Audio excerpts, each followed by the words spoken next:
Hey everyone, welcome back to my channel. My name is Morgan, and this is my memory journaling video for the week of March 15th through the 21st.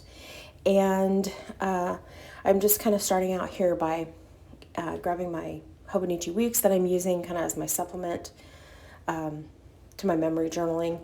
So in here, you can kind of see it there. I just write down things that happen each day so that I don't forget it when I go to do my spreads for the week. So you can kind of see that there, and then I decorate it sometimes, just whatever I'm feeling. So, and then I just have that set aside if I need to, kind of look at it or whatever. And then here's that little box of stuff that I kind of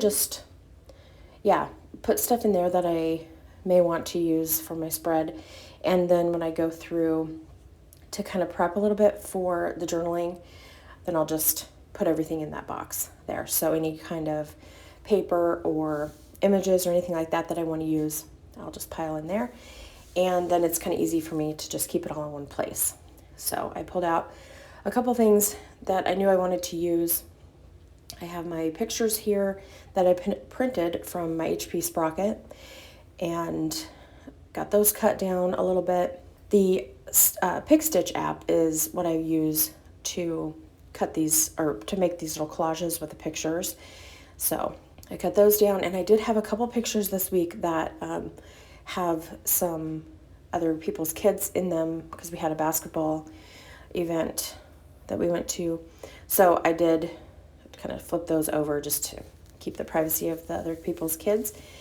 And then I put sticky notes over them while I was doing the spreads just to cover that up. So I had that little spring 2021 image that I had taken from one of my homeschool magazines. I thought that was really pretty, and I wanted to use that this week because it was the first day of spring.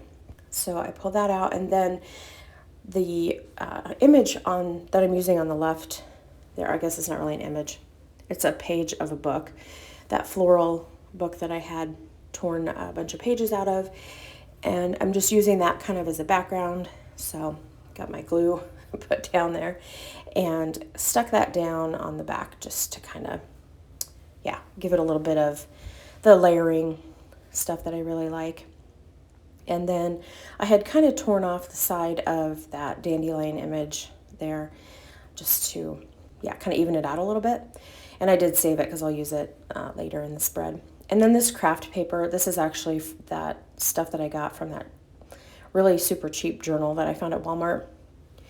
And I just pulled all the signatures out of it, and then I just use it as like craft paper is what it reminds me of. So I'm kind of just figuring out what I want to do with the layering on the right hand side.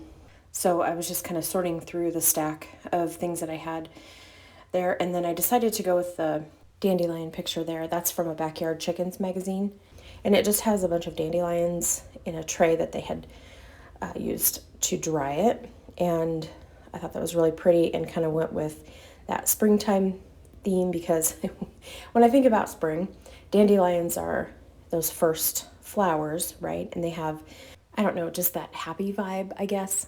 And they're the first food that the bees find for the year. And so, I knew that I wanted to kind of incorporate that, and then the color with the yellow and stuff. So, and then I just kept working on the layering there, putting the craft paper down and stuff on the left-hand side. And I was really just trying to kind of build that, layering or whatever. So it's kind of a process, but I basically just start with some of those background pieces and then just kind of build it as I go. So there's no real plan necessarily for how I'm going to put the top, layers down. The background stuff I kind of know ahead of time that I want to do. So like that piece of paper from the book, and then the craft paper I knew. So anyway, I got those down, and then I'm using my rolling date stamp to mark the date for the week, and I decided to put it on the side. I kind of like to use that rolling date stamp. I like it reminds me of like a library stamp. When you used to go to the library and check out a book, and they would stamp it with this same type of thing, and I'm totally dating myself there, but I know that some of you know what I'm talking about. And then I had these stamps. These are actually from, I think the company's called Stampin' Up. And I've had these for a really long time. and I wanted to do some background stamps, so I used a couple of these that look more like wildflowers and weeds and stuff, just to make some images to be in the background of the pages. So they're kind of all over the place and just random. And I didn't want them to be something that really stood out. Like I said, I wanted them to be in the background. So that's kind of why they're all over the place, in case you're wondering. And so I went ahead and did those images on the left-hand side there. I remembered that I didn't glue any of the right-hand side page stuff down. So I went ahead and did that first, and then did the stamping on the rest of that page on the right there. So you can just kind of see me layering things there. So I did the stamping, and like I had said, I wanted it to be random and in the background and not like an actual focal point of the spread. So just to kind of explain that a little bit. And I've had these stamps for a long time. I have my acrylic stamps as well, and I need recommendations for a couple things. Ink pads and like something to clean the stamps. So if you have recommendations for either of those, I would love it if you would drop those below in the comments and let me know what you use, especially on this Tomoe River paper. I would love to know what you use and what you've had success with. It doesn't have to dry super fast, but fairly quickly. I think a lot of those craft inks are really saturated, so they do take a long time to dry. So I would definitely appreciate any recommendations that you have. Just pop them in the comments below. Okay, back to the journaling. So I finished up the stamping there, you saw, and then I'm just kind of adding some different collage pictures to the spread here. And that one is a hen with her little chicks following her. And I thought that was really cute and appropriate for the week because we got a couple new baby chicks to add to our chicken family. So we just got 2 this week. We have a couple more coming. I think it's the week after next. Actually, the rest of them might become. Anyway, we have like 8 of them total, but they hatch. They're different breeds, and so they hatch them at different times. So it's kind of spread out this year. So I took a couple of pictures of them and glued those down or stuck those down there. And I kind of realized after I got the spread done, when I was just kind of looking at it, and even here watching it kind of in the video, I wish that I would have put some sort of background behind those pictures, like to frame them a little bit better, just to make them stand out from the rest of the page. So I kind of made a note of that for something that I wanted to do differently next time. So, and then I had this piece of collage here from a Real Simple magazine, and I don't know whether exactly what she's holding, but to me it represented my daughter's achievements for her basketball season. And so I put that down, and then the picture, the smaller one I have covered up, is of her holding her letter certificate. She lettered in basketball, so I put that down, and then the bigger picture is a team picture. And so, like I said before, I just kind of covered those up for privacy for the other kids. And then I had some washi samples here, and I tend to forget about those. I have them in a sticker book with has the sleeves in it, and I just never take those out. So I decided I wanted to start using those a little bit more in my spreads. So I found this floral here. The background is like an army green, kind of a couple tones of that dark green color with white flowers and then yellow centers and a really pretty silver foil. So I wanted to use that.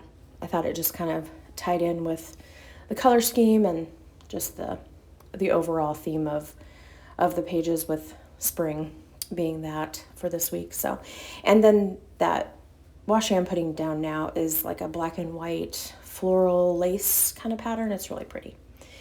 And I took a look at it, and I'm like, I don't really like those washis there. So I pulled them both up, and I ended up moving the green floral washi to the left-hand side, and then put the black one at the very top right-hand corner. So, that's kind of one of those things that when you go through this process of journaling or whatever, you put something down, and then, it has to be repositionable, right? So if it's not repositionable, then it's pretty much down where you put it. But, yeah, sometimes you'll just look at it and go, I don't really like that there. So you just move it. And then I put the rest of the black and white washi at the bottom under the spring 2021. And that envelope there is a package of like fake stamps that I bought from AliExpress like 3 years ago, I think 2 or 3 years ago. And so I pulled out one of those that just had a little floral design on it. And now I'm just kind of picking through my pens here, trying to find some pens that coordinated. I went with the green toned ones just to kind of do some writing on the left hand or the right hand side, and then a yellow marker as well. So I decided I wanted to do my journaling on the left hand side on a piece of craft paper, just to make it separate from the page. And obviously I can't write on top of that book paper, so the craft paper works well for that.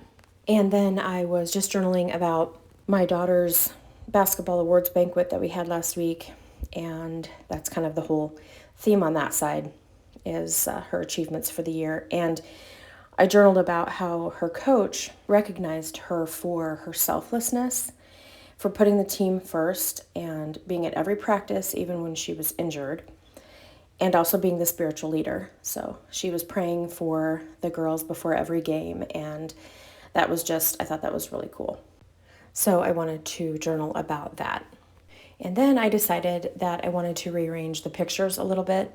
So I put her picture at the top because that was kind of more of what the journaling was about, was her and her achievements for the year, rather than the team picture kind of being the focal point. So I moved that one to the bottom. And then I wrote here on the side, you can win tons of earthly awards, which are great, but if you lack good character, it's all meaningless. So, and then I lettered in character in that space there that I left with a yellow mild liner. And then I put the team picture there at the bottom. So it was just really nice because, you know, some of the girls won awards like all state, you know, those type of all conference, those types of awards.